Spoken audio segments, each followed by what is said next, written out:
धीरे धीरे बोध गया तक पहुंचते पहुंचते 12 मई तक, बुद्ध पूर्णिमा तक, हजारों बौद्ध भिक्षु एक बड़े काफिले के साथ 12 मई बुद्ध पूर्णिमा तक बोध गया पहुंचेंगे। और हमारी एक यात्रा नहीं है, जिस तरह से अभी हमने पिछली कॉन्फ्रेंस में कहा कि हम 14 अप्रैल से यात्रा शुरू करेंगे, तो अभी मुझे जानकारी हो रही है कि महाराष्ट्र से भी यात्रा शुरू की जाएगी बंते जी के द्वारा, छत्तीसगढ़ से भी शुरू की जाएगी, फिर उधर गुजरात से भी शुरू की जाएगी। तो हमने देखा कि यात्रा तो ऐसा होगा कि बोध गया 12 मई तक देश के हर एक स्टेट से रथ यात्राएं, पद यात्राएं आनी शुरू हो जाएगी। और देखते देखते जो हमने हमारे एक राहुल नागपाल जी ने मुझे बहुत अच्छी बात पिछले हमने इंटरव्यू में कहा कि 12 मई को 12 लाख लोग पहुंच जाए।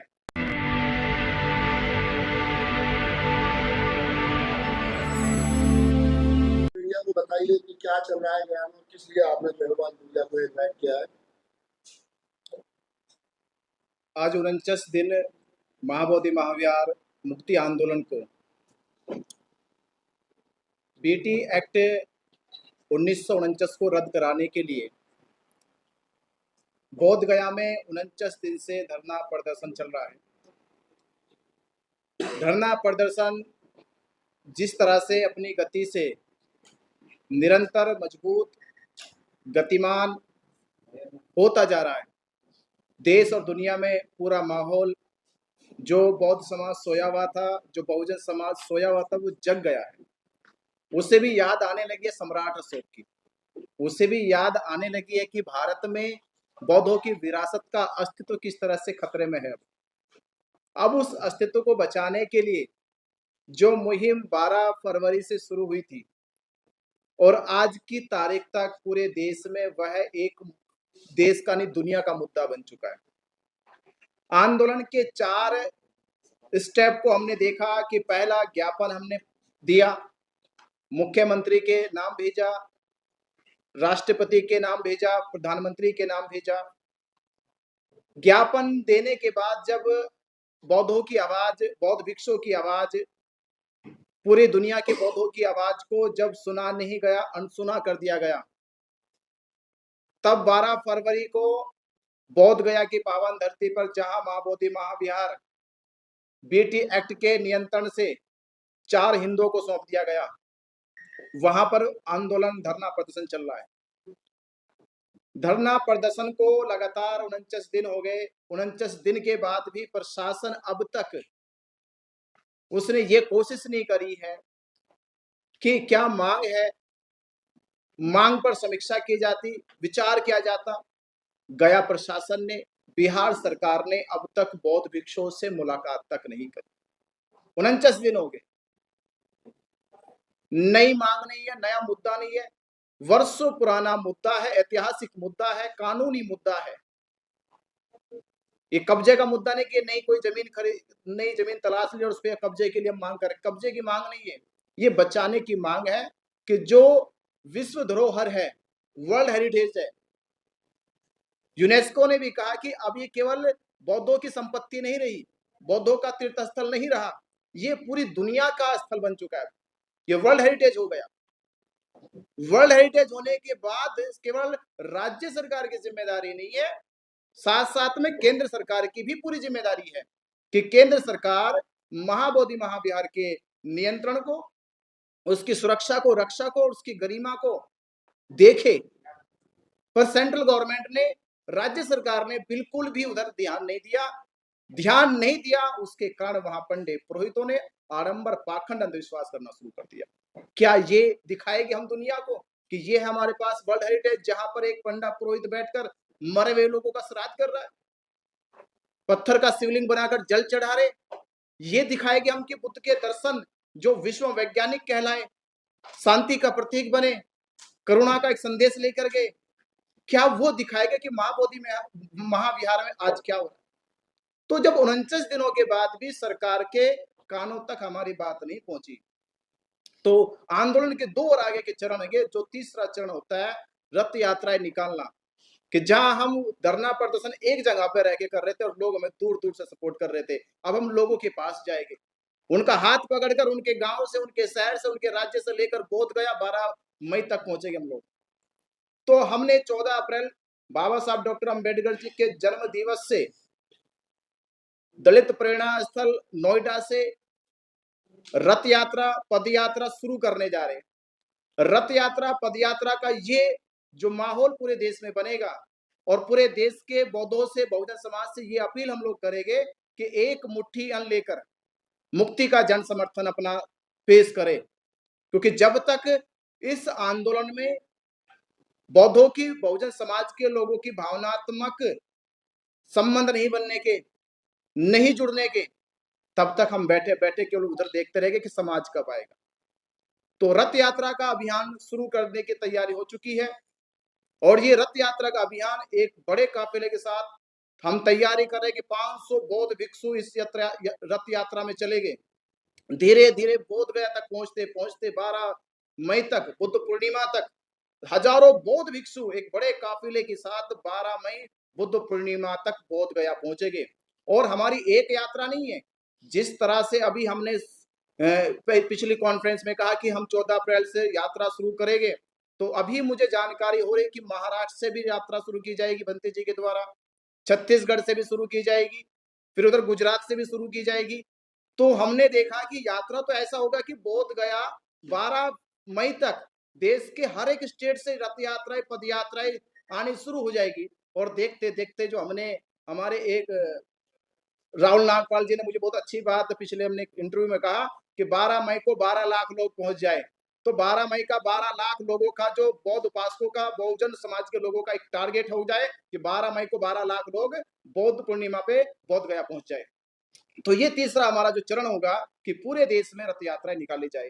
तो रथ यात्राओं का अभियान 14 अप्रैल से बुद्ध पूर्णिमा 12 मई तक निरंतर पूरे देश में चलना चाहिए और पूरे देश से अपील करनी चाहिए कि हम अपनी बातों को जन जन तक पहुंचाने के लिए बीटी एक्ट क्या है, विरासत का मुद्दा क्या है, क्यों महाबोधि महाविहार बचाना चाहिए, किस तरह से भारत में बौद्धों के विहारों पे, बौद्धों के धार्मिक स्थलों पर किस तरह से वर्षों से सदियों से कब्जा किया गया है, अब उन्हें मुक्त कराने की बारी आ चुकी है।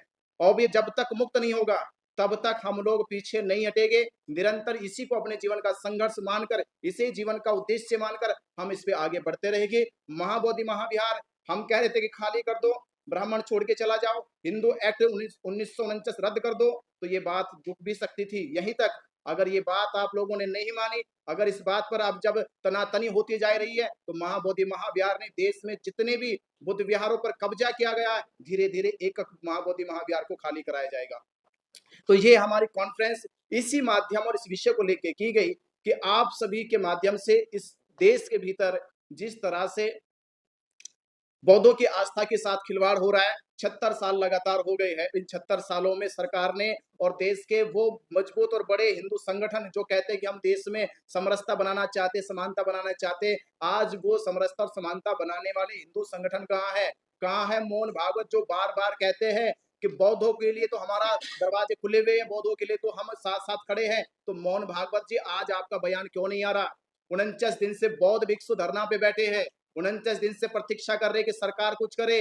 देश के वो जो बड़े संगठन है, आरएसएस है, जो बार बार बुद्ध का नाम लेकर दुनिया में अपने आप को जो सम्मान पाने का जो काम करते हैं, तो कुछ सम्मान यहाँ बौद्ध भिक्षुओं को भी मिलना चाहिए, बौद्ध उपासकों को भी मिलना चाहिए, बौद्ध अनुयायियों को भी मिलना चाहिए। और आप लोगों को सबसे पहले पहल करनी चाहिए, क्योंकि आप लोग ही कहते आ रहे कि भारत में जब तक बुद्ध रहेंगे तब तक भारत रहेगा। तो बुद्ध की धरोहर को तो छीना जा रहा है, बुद्ध के महाबोधि महाविहार पे तो कब्जा कर लिया गया है। तो आप तो भारत रहेगा नहीं रहेगा, यहाँ बुद्ध विहार पहले आपने उसका पूरा का पूरी गरिमा, उसकी सभ्यता संस्कृति को छीन लिया है। तो इस मुहिम के तहत यही हम कह रहे हैं कि सरकार से भी और हिंदू संगठनों से भी कि जल्द से जल्द या तो आप लोग कोई ना कोई इस पे पहल करें, अन्यथा ये होगा कि देश के भीतर जो पूरे देश को केवल हिंदू मुसलमान के चक्कर में देश को लड़ाने का काम किया गया है, भरमाने का काम किया गया है। असली मुद्दा तो ये था कि जो हजारों साल से ब्राह्मणों के साथ और बौद्धों के साथ होता रहा था, तो लड़ाई अब हिंदू मुसलमानों की नहीं है, अब ये लड़ाई ब्राह्मण और बौद्धों के बीच में चल रही है। तो जल्द से जल्द समझ जाए, जो लोग बेटी एक्ट के तहत मंदिर में घुसे बैठे हैं और जो अब तक बेटी एक्ट को निरंतर उसको असंवैधानिक रूप से लागू करे बैठे हैं, उसको रद्द कर दे, अन्यथा यही होगा पूरे देश में कि बौद्ध और ब्राह्मण आमने सामने होंगे। बंते जी, एक सवाल जो है वो निकल करके आता है, मतलब कि आप भी अगर आप बेहतर बता सके तो, कि अभी रामदास आठवले साहब जो है वो भारत सरकार में मिनिस्टर है वो गए थे और उन्होंने वहाँ पर कुछ अपना सहयोग भी दिया है और वो नीतीश कुमार से भी मिले हैं। तो उस मुलाकात के क्या कुछ नतीजे आपको लग रहे हैं कि कुछ निकलेंगे? नीतीश कुमार जी ने आश्वासन दिया है कि हम इसको गंभीरता से लेंगे। देखिए, पहली बात तो मैं एक बात बता दूं, हमारे वीसी के पार्टी के चीफ हैं थोल तिरुमावलवन और उनके एक और सांसद हैं रवि कुमार। वो दोनों लोग एक ज्ञापन उन्होंने देश के कानून मंत्री अर्जुन राम मेघवाल जी को दिया था। उनसे पर्सनली मिले थे और उन्होंने कहा था 1 सप्ताह के अंदर हम इसका समाधान करेंगे, चूंकि ये जायज मांग है। और उधर रामदास अठावले जी वहां पहुंचे, माभूदी महाविहार धरना स्थल पर पहुंचे और उन्होंने भी आश्वासन दिया कि मैं नीतीश कुमार जी से मिलूंगा, राज्यपाल जी से मिलूंगा, इसका समाधान कराएंगे। लेकिन मुझे अभी तक कोई आउटकम उसका नजर नहीं आता, और इसलिए नजर नहीं आता क्योंकि जिनसे मांग कर रहे हैं उनके मन में ईमानदारी नहीं है, पवित्रता नहीं है। तो मैं उनको एक बात के लिए आगाह कर दूं कि ये महाबोधि महाविहार पूरे दुनिया के बौद्धों की आस्था का केंद्र है। इस महाबोधि महाविहार पर तथागत बुद्ध को बोधि प्राप्त हुई थी, और वहां जिस तरह आप ऐसे काम कर रहे हैं, ऐसे आयोजन कर रहे हैं जो बौद्ध बुद्धिज्म के खिलाफ है, जो अंधविश्वास पाखंडवाद को बढ़ावा देते हैं। अगर कोई आपके आपके जो मंदिर है, कृष्ण के मंदिर है, राम के मंदिर है, अगर कोई उस मंदिर में जाके कोई नमाज पढ़ना शुरू कर दे, या कोई चर्च का पादरी कोई आके वहां अपनी प्रेयर शुरू कर दे, तो क्या आप उसको स्वीकार करेंगे? बौद्धों की आस्था के केंद्र में ऐसा कोई भी कार्य चाहे वो पिंडदान हो या कोई भी, क्यों कर रहे हो भैया? आपके पास क्या मंदिरों की कमी? आपके पास लाखों मंदिर है। तो आज ये आंदोलन हम जन जन तक, पूरे देश के कोने कोने तक, पूरे दुनिया के कोने कोने तक लेके जा रहे हैं। और सफलता इस बात की देखिए, अभी परसों बहुत बड़ा प्रदर्शन लंदन के अंदर हुआ है, जहां सैकड़ों और हजारों की मात्रा में लोगों ने प्रदर्शन किया। लास्ट वीक वाशिंगटन डीसी में हुआ, न्यूयॉर्क में हुआ, ऑस्ट्रेलिया के अंदर हुआ, फ्रांस में, जर्मनी में, तमाम देशों में जहां जहां तथागत बुद्ध को मानने वाले लोग हैं, वो लोग महाबोधि महाविहार की मुक्ति के लिए आवाज बुलंद कर रहे हैं। और अभी तो हम केवल महाबोधि महाविहार की मुक्ति की बात कर रहे हैं, क्योंकि हम इस मसले को बढ़ाना नहीं चाहते। आप तो मंदिरों में मस्जिद तलाशते फिर रहे हो, लेकिन ध्यान रखना, अगर सारे धार्मिक स्थलों पे खुदाई हो जाए तो 500 साल से पहले के जितने भी मंदिर या जितने भी विरासत मिलेगी वो बुद्ध की मिलेगी। खुद स्वामी विवेकानंद जी ने अपनी राइटिंग्स के अंदर वॉल्यूम 7 में बताया है कि अनेकों बौद्ध मंदिरों पर कब्जा करके हिंदू मंदिर बनाए गए। पुरी का, जगन्नाथपुरी का जो मंदिर है वो बुद्ध का मंदिर है। और हमारे खुद के जो लोगों ने जो रिसर्च किया है, उस रिसर्च में पाया है, आपको पता होगा जब आदरणीय नरेंद्र मोदी जी मुख्यमंत्री थे गुजरात के, तो सोमनाथ टेम्पल के नीचे खुदाई शुरू की गई थी आर्कियोलॉजिकल सर्वे ऑफ इंडिया के द्वारा। उसके नीचे बुद्ध का मंदिर, बुद्ध की गुफाएं निकल आई, तुरंत उसको वहीं पे उन्होंने जांच को रोक दिया। मैं कह रहा हूँ जहां भी खोदोगे बुद्ध निकलेंगे। भारत में 2000 से ज्यादा गुफाएं हैं और उसमें 98% गुफाएं बुद्ध की हैं। हर जगह बुद्ध के अवशेष हैं। कितना छुपाओगे? जहां भी खुदाई होगी केवल बुद्ध निकलेंगे।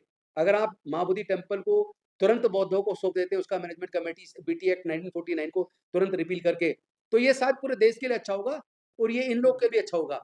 वरना अब ये महाबोधि महाविहार की मुक्ति की बात कर रहे हैं, उसके बाद जितने बौद्ध मंदिरों पर कब्जा किया गया है, फिर हम उसके लिए भी आंदोलन छेड़ेंगे।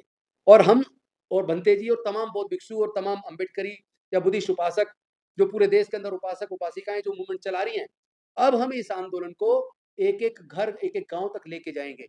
अभी तो 14 अप्रैल को दलित प्रेरणा स्थल नोएडा से इस धम्म यात्रा की, इस न्याय यात्रा की, शांति यात्रा की शुरुआत हो रही है, जिसमें पद यात्राएं भी होंगी। और हम जगह जगह मीटिंग लेते हुए इसको आगे बढ़ाएंगे। फिर पूरे देश के कोने कोने से भी इस तरह की यात्राएं निकलेंगी।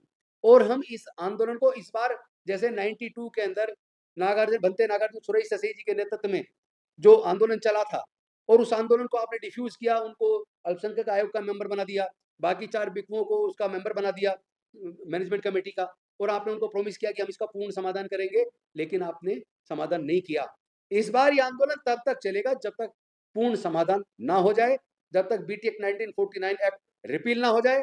हम इसको जन जन का आंदोलन बना देंगे। और ये समझ लीजिए, ये केवल अंबेडकर वादियों तक सीमित नहीं है। देश के तमाम दलित, पिछड़े, आदिवासी और यहाँ तक कि माइनॉरिटी के भी 90% लोग ये उस बात को समझ रहे हैं कि हम सबके पूर्वज बौद्ध थे। यानी भारत में 90% लोगों के पूर्वज बौद्ध थे। तो ये 90% लोगों का आंदोलन बनता जा रहा है। एक एक गांव तक, एक एक घर तक, एक एक परिवार तक इस आंदोलन को लेके जाएंगे। राजनीति अपनी जगह, हम राजनीति से ऊपर उठ के, क्योंकि ये हमारी सांस्कृतिक विरासत का मसला है, ये हमारे मान सम्मान और स्वाभिमान का मसला है, तो हम अपनी सांस्कृतिक विरासत को पूर्ण मुक्ति तक अब रुकने वाले नहीं है। और एक तरफ सर्वोच्च न्यायालय के न्यायाधीश जजमेंट दे रहे हैं, आस्था के आधार पे। तो हमारी आस्था की कोई कदर नहीं है क्या? तुम्हारी आस्था आस्था, हमारी आस्था आस्था नहीं है? तो ये आंदोलन बहुत ज़्यादा बड़ा होने वाला है। मैं तो निवेदन करूँगा आदरणीय नीतीश कुमार जी से भी और देश के प्रधानमंत्री नरेंद्र मोदी जी से भी, वो दिल बढ़ा करके इस समस्या का समाधान तुरंत कर दें। अन्यथा ये इतना बड़ा आंदोलन होने वाला है, ये आपकी बस की संभालना नहीं है। इससे पहले कि इतना बड़ा आंदोलन हो जाए, मैं आपसे निवेदन कर रहा हूँ इसका समाधान कीजिए, तो बात यहीं तक शांतिपूर्ण तरीके से निपट जाएगी। चूँकि हम बुद्ध को मानने वाले हैं, उस बुद्ध को जिसने दुनिया को शांति, मानवता का संदेश दिया, जिसने समता, स्वतंत्रता, बंधुता, न्याय, प्रज्ञाशील, करुणा और मैत्री का संदेश दिया, तो हम हाथ जोड़कर विनती कर रहे हैं। लेकिन अगर हम हाथ जोड़ना जानते हैं, तो हम हाथ मरोड़ना भी जानते हैं। अभी हम इंतज़ार कर रहे हैं, देखते हैं आप लोग कितना और रिजिड होके हठधर्मी करके बैठे रहेंगे। आप हमारी अगर परीक्षा ले रहे हो, तो आप हमारी परीक्षा ले लो। अगर ये आंदोलन कुर्बानी माँग रहा है, तो सबसे पहले हम लोग कुर्बानी देंगे बंदे की। हम अपने आप को मिटाने को तैयार हैं, लेकिन अपने समाज की, इस पूरे बुद्धिस्ट समाज की आस्था के ऊपर आँच नहीं आने देंगे। हम इसको मुक्त कराने तक रुकने वाले नहीं है, आंदोलन घर-घर तक हम लेके जाएँगे। अगर आपको लगता है कि हमारा काम बहुजन समाज के लिए महत्वपूर्ण है, तो आप हमें आर्थिक सहयोग के लिए सीन दिखाए गए QR कोड स्कैन और फोन पे और गूगल पे और UPI और बैंक अकाउंट में कर सकते हैं।